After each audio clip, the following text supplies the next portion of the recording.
Welcome to Emmerdale Daily, where we don't just retell the drama, we track who set the trap, when it was built, and why in Emmerdale. Sometimes you don't even have to do something wrong. You just have to be in the right place at the wrong time, and suddenly you're the villain in someone else's story. And this Monday, Zotusu episode is exactly that. A brutal dig it up and bury you with it moment for Moira Dingle.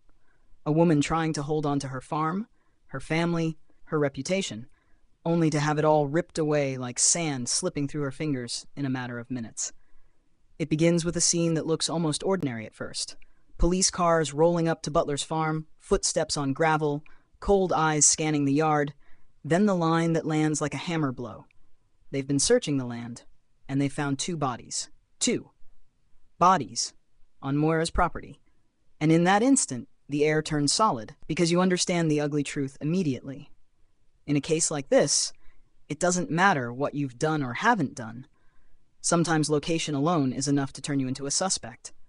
And what makes this trap even more terrifying is that it didn't just happen. It was triggered.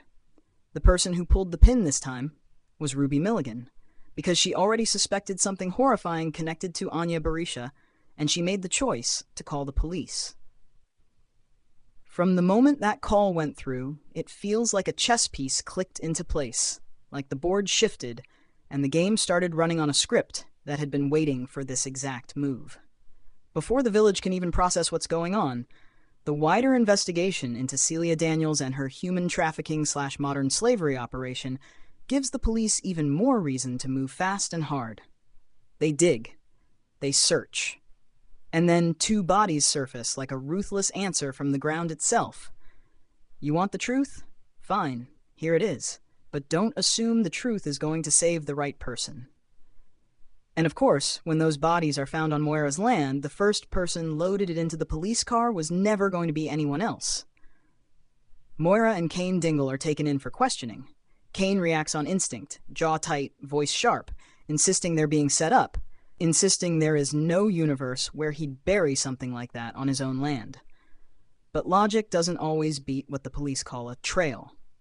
And the one holding that trail is D.S. Walsh, whose gaze isn't the look of someone searching for the truth, but the look of someone searching for confirmation that she's already right.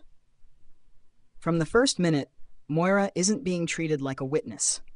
She's being treated like the easiest answer. Then comes the detail so small it could be kitchen clutter, except here it becomes a weapon. A blanket. A blanket found where it can't possibly be innocent, down in the grave. And worse, it belongs to Moira. That's the moment the trap's halfway shut, because you can feel the intention behind it. Take something ordinary, turn it into evidence. Take something from your home, turn it into your fingerprint. Take your own belongings and make them testify against you.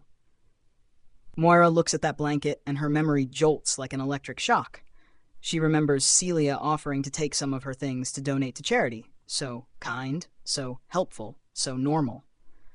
Only now that kindness shows its true face. It wasn't help, it was access. A legal way to pick up an item so it could later be placed somewhere illegal. A move too neat, too clean, too intelligent to be coincidence. And suddenly Moira begins connecting the dots. Planted paperwork, manufactured trails, bad luck that now looks like deliberate design. She nearly shouts it. Celia built this stage, Celia planted the props, and if the police just bring her in and ask the right questions, the whole performance collapses. And then Emmerdale does the cruelest thing possible. Just as you find the exit, it slams the door shut. D.S. Walsh reveals the identity of the second body, Celia.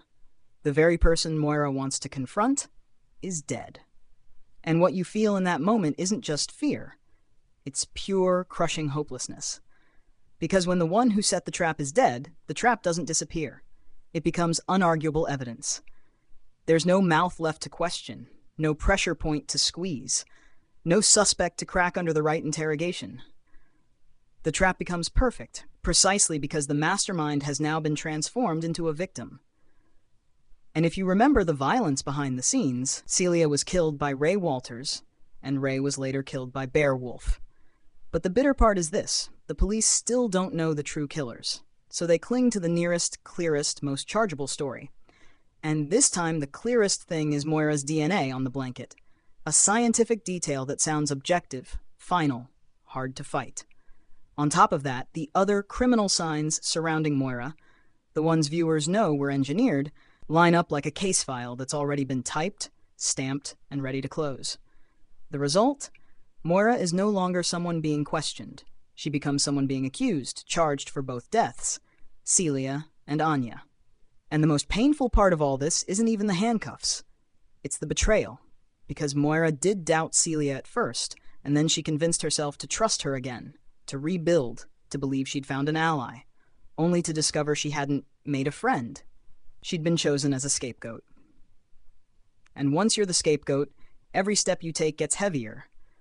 You have to prove your innocence and swallow the truth that your trust was used as a tool.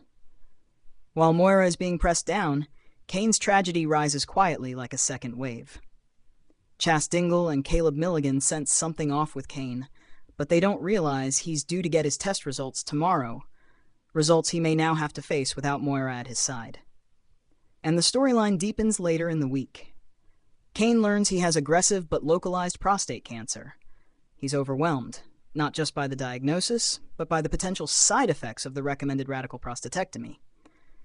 He cuts the consultation short and walks out, as if leaving the room might let him outrun the sentence. But how do you run when the person you love is trapped in a murder case where the framer is dead, and the evidence is already in the police's hands? So the question hanging over this episode isn't simply who killed who. It's, how does Moira break a trap when the only person who could expose it is gone? Did Celia miss something? A tiny slip? A forgotten detail? A witness? A document? A single thread strong enough to unravel the whole setup? And Kane, hit with a double blow, family disaster and health crisis, how long can he stay upright before everything breaks in the way Emmerdale loves most, breaking right at the moment you think you can still cope? This episode is available now on ITVX and YouTube, and it airs on ITV1 at 8 p.m. UK time. Thanks for watching. Thanks for watch.